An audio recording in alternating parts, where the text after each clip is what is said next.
ಎಲ್ಲರಿಗೂ ನಮಸ್ಕಾರ ಸ್ನೇಹಿತರೆ. ಈ ವರ್ಷದ ಸೀಗೆ ಹುಣ್ಣಿಮೆಯ ದಿನ ಎಂದರೆ ಅಕ್ಟೋಬರ್ 7ರಂದು ಆಚರಿಸಲಾಗುತ್ತಿದೆ. ಈ ವಿಶೇಷ ದಿನದಂದೇ ಈ ದಿನ ನಿಮಗೆ ನಾಯಿ ಕಾಣಿಸಿದರೆ ಈ ಆಹಾರ ತಿನ್ನಿಸಿ ಮತ್ತು ಈ ಒಂದು ಮಾತು ಹೇಳಿದರೆ ಸಾಕು, ಶನಿದೇವರೇ ನಿಮ್ಮ ಮನೆಗೆ ಧನಲಕ್ಷ್ಮಿಯನ್ನು ಕಳಿಸುತ್ತಾರೆ. ಶನಿದೇವರು ನಿಮಗೆ ಸಕಲೈಶ್ವರ್ಯವನ್ನು ಕೊಡುತ್ತಾರೆ. ಶನಿ ದೋಷಗಳಿಂದ ವಿಮುಕ್ತಿ ಕೊಡುತ್ತಾರೆ. ನಿಮಗಿರುವಂತಹ ಕಷ್ಟಗಳು, ಬಾಧೆಗಳು, ನೋವುಗಳು ಎಲ್ಲವೂ ಕೂಡ ಹೊರಟು ಹೋಗುತ್ತದೆ. ನೀವು ಕುಬೇರರಂತೆ ಬದಲಾಗುತ್ತೀರಿ. ನಾಯಿಗಳೆಂದರೆ ಶನಿದೇವರಿಗೆ ತುಂಬ ಪ್ರೀತಿ. ಒಂದಾನೊಂದು ಸಮಯದಲ್ಲಿ ನಾಯಿ ಕೂಡ ಶನಿದೇವರ ವಾಹನದಂತೆ ಬದಲಾಗಿತ್ತು. ನಾಯಿ ಮೂಕ ಪ್ರಾಣಿಯಾಗಿರುವುದರಿಂದ ನಾಯಿ ಅಂದರೆ ಶನಿದೇವರಿಗೆ ತುಂಬ ಇಷ್ಟ.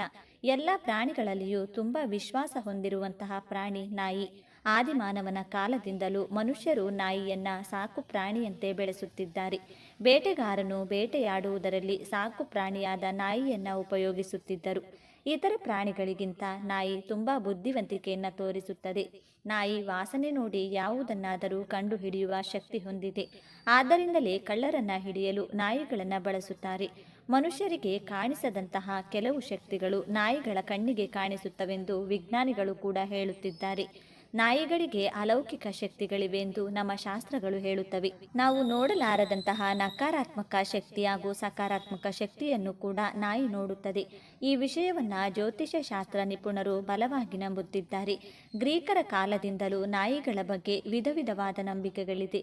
ಧರ್ಮರಾಜ ಸ್ವಂತ ನಾಯಿಯ ಜೊತೆ ಸ್ವರ್ಗಕ್ಕೆ ತಲುಪಿದರು. ನಾಯಿಗಳನ್ನು ನಮ್ಮ ಜೊತೆಯಲ್ಲಿಟ್ಟುಕೊಂಡು ಪ್ರೀತಿಯಿಂದ ನೋಡಿಕೊಂಡ್ರೆ ಸ್ವರ್ಗದ ದಾರಿ ಸುಲಭವಾಗುತ್ತದೆ ಎಂದು ನಮ್ಮ ಹಿರಿಯರು ಹೇಳುತ್ತಾರೆ. ಅಷ್ಟಕ್ಕೂ ಈ ದಿನ ನಾಯಿ ಕಾಣಿಸಿದ್ರೆ ಯಾವ ಆಹಾರ ತಿನ್ನಿಸಬೇಕು ಅಂತ ಈಗ ನಾವು ನೋಡೋಣ. ಆದರೆ ಅದಕ್ಕೂ ಮುಂಚೆ ನೀವಿನ್ನು ನಮ್ಮ ಚಾನಲ್ನ ಸಬ್ಸ್ಕ್ರೈಬ್ ಮಾಡ್ಕೊಂಡಿಲ್ಲ ಅಂದರೆ ಖಂಡಿತ ಈಗಲೇ ಸಬ್ಸ್ಕ್ರೈಬ್ ಮಾಡ್ಕೊಳ್ಳಿ. ಹಾಗೆ ಈ ವಿಡಿಯೋ ಇಷ್ಟ ಆದರೆ ಮರೆಯದೆ ಒಂದು ಲೈಕ್ ಕೊಡಿ. ಎಲ್ಲರೂ ಭಕ್ತಿಯಿಂದ ಓಂ ಶ್ರೀ ಶನೇಶ್ವರ ನಮಃ ಅಂತ ಕಮೆಂಟ್ ಮಾಡಿ. ನಾಯಿಗಳು ಪ್ರತಿ ಬೀದಿಯಲ್ಲೂ ಕಾಣಿಸುತ್ತವೆ. ಪ್ರತಿ ಮನೆಯಲ್ಲೂ ಕೂಡ ಕಾವಲು ಕಾಯುತ್ತವೆ. ಬೀದಿ ನಾಯಿಗಳಿಗೆ ಪ್ರತಿದಿನ ಯಾವುದಾದರೂ ಒಂದು ಆಹಾರ ಕೊಡುತ್ತಿದ್ರೆ ತುಂಬ ಒಳ್ಳೆಯದೆಂದು ನಮ್ಮ ಶಾಸ್ತ್ರಗಳು ಹೇಳುತ್ತವೆ. ಕೆಲವರಿಗೆ ಮೂಕ ಪ್ರಾಣಿಗಳನ್ನು ನೋಡಿದರೆ ಏನೋ ಒಂಥರ ಕೇರ್ಲೆಸ್, ಸುಖ ಸುಮ್ಮನೆ ಅವುಗಳನ್ನು ಹೊಡಿತಿರ್ತಾರೆ. ಆ ರೀತಿ ಯಾವ ಪ್ರಾಣಿಗಳನ್ನು ಹಿಂಸೆ ಮಾಡಿದರೂ ದೇವರ ಕೋಪಕ್ಕೆ ಗುರಿಯಾಗಲೇಬೇಕು. ಇನ್ನು ನಾಯಿಗಳ ವಿಷಯಕ್ಕೆ ಬಂದರೆ, ನಾಯಿಗಳಿಗೆ ಸುಮ್ಮನೆ ಹಿಂಸೆ ಕೊಟ್ಟರೆ ಶನೇಶ್ವರನ ಕೋಪಕ್ಕೆ ಗುರಿಯಾಗುತ್ತೀವಿ. ನಾಯಿಗಳಿಗೆ ಯಾರು ಹಿಂಸೆ ಕೊಡುತ್ತಾರೋ ಶನೇಶ್ವರ ಅವರಿಗೆ ಹಿಂಸೆ ಕೊಡುತ್ತಾರೆ. ಹಾಗಾಗಿ ಯಾವ ಕಾರಣದಿಂದಲೂ ಮೂಕ ಪ್ರಾಣಿಗಳಿಗೆ ನೋವು ಕೊಡಲು ಹೋಗಬೇಡಿ. ಈ ದಿನ ನಿಮ್ಮ ಕಣ್ಣಿಗೆ ಯಾವುದಾದ್ರೂ ನಾಯಿ ಕಾಣಿಸಿದ್ರೆ ಅದನ್ನ ನಿಮ್ಮ ಮನೆಯ ಹತ್ತಿರ ಕರೆತನ್ನಿ. ಒಂದು ವೇಳೆ ನಿಮ್ಮ ಮನೆಯ ಹತ್ತಿರ ಯಾವ ನಾಯಿ ಇಲ್ಲದಿದ್ದರೆ ನಾಯಿ ಇರುವ ಹತ್ತಿರ ನೀವೇ ಹೋಗಿ. ಆಗಲೇ ಬಿಸಿಯಾಗಿ ತಯಾರಿಸಿರುವಂಥ ಅನ್ನದಲ್ಲಿ ಹಾಲು ಸಕ್ಕರೆ ಅಥವಾ ಮೊಸರು ಸಕ್ಕರೆ ಬೆರೆಸಿ ಅದನ್ನು ನಾಯಿಗೆ ತಿನ್ನಲು ಕೊಡಿ. ಆ ರೀತಿ ನಾಯಿ ಅದನ್ನು ತಿನ್ನುತ್ತಿರುವಾಗ ಓಂ ಶ್ರೀ ಶನೇಶ್ವರಾಯ ನಮಃ ಅಂತಾಗಲಿ ಅಥವಾ ನೀಲಾಂಜನ ಸಮಾಭಾಸಂ ರವಿಪುತ್ರಂ ಯಮಗ್ರಜಂ ಛಾಯಾ ಮಾರ್ತಾಂಡ ಸಂಭೂತಂ ತಂ ನಮಾಮಿ ಶನೇಶ್ವರಂ ಅಂತಾಗಲೇ ಈ ಎರಡು ಮಂತ್ರಗಳಲ್ಲಿ ಯಾವುದೋ ಒಂದನ್ನು 3 ಸಲ ಹೇಳಬೇಕು. ಶನಿದೇವರಿಗೆ ನಾಯಿಗಳು ಅಂದರೆ ತುಂಬ ಇಷ್ಟವಾದ್ದರಿಂದ ಅವುಗಳಿಗೆ ಊಟ ಕೊಟ್ಟು ಶನಿದೇವರ ಈ ಮಂತ್ರಗಳನ್ನು ಹೇಳೋದ್ರಿಂದ ಅವರು ಖಂಡಿತ ನಿಮ್ಮನ್ನ ಆಶೀರ್ವದಿಸುತ್ತಾರೆ. ಶನಿದೇವರು ನಿಮ್ಮನ್ನು ಆಶೀರ್ವದಿಸಿದರೆ ಶನಿ ದೋಷಗಳು ನಿವಾರಣೆಯಾಗುತ್ತದೆ. ಹಾಗೆ ಶನಿದೇವರು ನಿಮ್ಮನ್ನು ಆಶೀರ್ವದಿಸಿದರೆ ಮಹಾಲಕ್ಷ್ಮಿಯ ಅನುಗ್ರಹ ಅನ್ನೋದು ಬೇಗನೆ ನಿಮಗೆ ಸಿಗುತ್ತದೆ. ಹಾಗಾಗಿ ನಾಯಿ ಕಾಣಿಸಿದರೆ ಎಲ್ಲರೂ ಕೂಡ ಈ ಚಿಕ್ಕ ಕೆಲಸ ಮಾಡುವ ಮೂಲಕ ಶುಭ ಫಲವನ್ನು ಪಡೆದುಕೊಳ್ಳಿ. ಇನ್ನು ಈ ಹುಣ್ಣಿಮೆ ಬಗ್ಗೆ ಶಿವಪುರಾಣದಲ್ಲಿ ಅದ್ಭುತವಾಗಿ ತಿಳಿಸಿದ್ದಾರೆ. ಈ ದಿನ ಶಿವಲಿಂಗದ ಮೇಲೆ ಅರ್ಚಕರು ಬಿಲ್ಪತ್ರೆಯನ್ನು ಇಟ್ಟಾಗ ಅದರ ಮೇಲೆ ಒಂದು ಕಪ್ಪು ಇರುವೆ ಆಕಸ್ಮಿಕವಾಗಿ ಬಿದ್ದು ಎಲ್ಲಿಗೆ ಹೋಗಬೇಕು ಎಂದು ತಿಳಿಯದೆ ಶಿವಲಿಂಗದ ಮೇಲೆ ಸುತ್ತಿ ತನಗೇ ತಿಳಿಯದೆ ಪ್ರದಕ್ಷಿಣೆಯನ್ನು ಹಾಕಿತಂತೆ. ಈ ಫಲವಾಗಿ ಮರುಜನ್ಮದಲ್ಲಿ ಕಾಶಿ ರಾಜ್ಯಕ್ಕೆ ರಾಜನಾಗಿ ಜನಿಸಿ ಆ ಇರುವೆ ಸಕಲ ಐಶ್ವರ್ಯವನ್ನ ಪಡೆಯಿತಂತೆ. ಆದ್ದರಿಂದ ಈ ದಿನ ಪ್ರತಿಯೊಬ್ಬರೂ ಕೂಡ ನಿಮ್ಮ ಮನೆಗೆ ಸಮೀಪದಲ್ಲಿರ್ತಕ್ಕಂಥ ಶಿವ ದೇವಾಲಯಕ್ಕೆ ತೆರಳಿ ತಪ್ಪದೆ ಶಿವನಿಗೆ ಪ್ರದಕ್ಷಿಣೆಯನ್ನು ಹಾಕಬೇಕು. ಈ ದಿನ ಶಿವನಿಗೆ ಪೂಜೆಯನ್ನು ಮಾಡೋದ್ರ ಜೊತೆಗೆ ಮಹಾಶಕ್ತಿ ಸ್ವರೂಪಿಣಿಯಾದಂತಹ ಪಾರ್ವತಿ ದೇವಿ ಅಂದರೆ ದುರ್ಗಾದೇವಿಯ ಪೂಜೆಯನ್ನು ಮರೆಯದೆ ಮಾಡಿದರೆ ಸರ್ವ ಶತ್ರುಗಳ ಬಾಧೆ ಕಳೆದು ಸರ್ವ ಕಾರ್ಯದಲ್ಲೂ ಯಶಸ್ಸು, ಹಣದ ಸಮಸ್ಯೆಗಳು ದೂರವಾಗುತ್ತದೆ. ಸರ್ವ ಕಾರ್ಯದಲ್ಲೂ ಯಶಸ್ಸು ಉಂಟಾಗಿ ಹಣದ ಸಮಸ್ಯೆಗಳು ದೂರವಾಗುತ್ತಾ ಹೋಗುತ್ತೆ. ಈ ದಿನ ಏನು ಮಾಡಬೇಕು ಅಂದರೆ ಮನೆಗೆ ಸಮೀಪದಲ್ಲಿರ್ತಕ್ಕಂಥ ದುರ್ಗಾ ಪರಮೇಶ್ವರಿ ಆಲಯ, ಚಾಮುಂಡೇಶ್ವರಿ ಆಲಯ, ಚೌಡೇಶ್ವರಿ ಅಥವಾ ರಾಮದೇವತೆಯ ಆಲಯ ಎಲ್ಲಾದರೂ ಸರಿ ದುರ್ಗೆಗೆ ಸಂಬಂಧಪಟ್ಟಂಥ ಆಲಯಕ್ಕೆ ತೆರಳಿ ನಿಂಬೆಹಣ್ಣಿನ ದೀಪವನ್ನು ಹಚ್ಚಿ ನಿಂಬೆಹಣ್ಣಿನ ಮಾಲೆಯನ್ನು ಅರ್ಪಿಸಿ 3 ನಿಂಬೆಹಣ್ಣನ್ನು ದೇವಿಯ ಪಾದದಡಿ ಇಟ್ಟು ಮನೆಗೆ ತಂದು ಒಂದನ್ನು ಮನೆಗೆ ದೃಷ್ಟಿ ತೆಗೆದು ಒಡೆದು ಹಾಕಿ ಮತ್ತೊಂದು ನಿಂಬೆಹಣ್ಣನ್ನು ಪಾನಕ ಮಾಡಿ ಮನೆ ಮಂದಿಯೆಲ್ಲ ಸೇವಿಸಿ ಉಳಿದ ಮತ್ತೊಂದು ನಿಂಬೆಹಣ್ಣನ್ನು ಸಾಧ್ಯವಾದರೆ ಮನೆಯ ಹೊಸ್ತಿಲಿಗೆ ಕಟ್ ಮಾಡಿ ಹೊಸ್ತಿಲ 2 ಭಾಗದಲ್ಲಿ ಇಡಿ, ಇಲ್ಲ ಮನೆಯ ಹೊರಭಾಗ ಬಾಗಿಲಿಗೆ ಕಟ್ಟಿ. ಈ ಒಂದು ಕೆಲಸವನ್ನ ಮಾಡೋದ್ರಿಂದ ಸಕಲ ಶತ್ರು ಬಾಧೆಗಳು, ಮನೆಯಲ್ಲಿ ಕಲಹಗಳು, ಮನೆ ಯಜಮಾನನಿಗೆ ಆಗಾಗ ಉಂಟಾಗುವಂಥ ಅನಾರೋಗ್ಯಗಳು, ಕಾರ್ಯ ನಷ್ಟಗಳು ಕಡಿಮೆಯಾಗಿ ಎಲ್ಲ ವಿಧದಲ್ಲೂ ಒಳಿತಾಗ್ತಾ ಹೋಗುತ್ತದೆ. ಹಾಗೆಯೇ ಗ್ರಾಮ ದೇವತೆಗೆ ದುರ್ಗಾ ಮಾತೆಗೆ ಮೊಸರನ್ನವನ್ನ ನೈವೇದ್ಯವಾಗಿ ಮಾಡಿಸಿ 4 ಜನರಿಗೆ ಹಂಚಿ. ಇದರಿಂದ ಮನಶಾಂತಿಯಾಗೂ ಮನೆಯ ಸದಸ್ಯರ ಆರೋಗ್ಯ ವೃದ್ಧಿಯಾಗ್ತಾ ಹೋಗುತ್ತೆ. ಇನ್ನು ಮಹಾಶಿವನಿಗೆ ಈ ದಿನ ನಂದಿವರ್ಧನ ಪುಷ್ಪ, ಬಿಳಿ ಎಕ್ಕದ ಪುಷ್ಪ ಅಥವಾ ಬಿಲ್ವ ದಳವನ್ನ ತಪ್ಪದೆ ಅರ್ಪಿಸಿ ಓಂ ನಮಃ ಶಿವಾಯ ಎಂದು ಸಾಧ್ಯವಾದಷ್ಟು ಬಾರಿ ಹೇಳಿಕೊಳ್ಳಿ.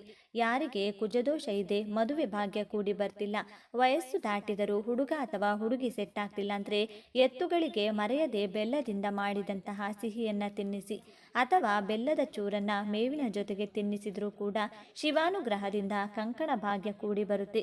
ಕುಜದೋಷಗಳು ದೂರವಾಗುತ್ತೆ, ಜಾತಕ ದೋಷಗಳು ನಶಿಸಿ ಹೋಗುತ್ತೆ. ಇನ್ನು ಪ್ರಸ್ತುತ ಕಾಲದಲ್ಲಿ ಎಲ್ಲರಿಗೂ ಇರುವಂಥ ಅತಿ ಮುಖ್ಯ ಸಮಸ್ಯೆ ಅಂದರೆ ಅದು ಹಣಕಾಸಿನ ಸಮಸ್ಯೆ. ಎರಡನೆಯದು ಶತ್ರುಗಳ ಬಾಧೆ. ಈ 2 ಪ್ರಮುಖ ಸಮಸ್ಯೆಗಳು ಈ ಶಕ್ತಿಯಿಂದ ದೂರವಾಗಲು ದೇವಿಯ ಆರಾಧನೆಯನ್ನು ಮಾಡಿಕೊಳ್ಳಬೇಕು. ದೇವಿಯ ವಿಶೇಷ ಮಂತ್ರವನ್ನು ಪಠಿಸಿ ಈ ರೀತಿ ಪ್ರಾರ್ಥನೆಯನ್ನು ಮಾಡಿಕೊಳ್ಬೇಕು.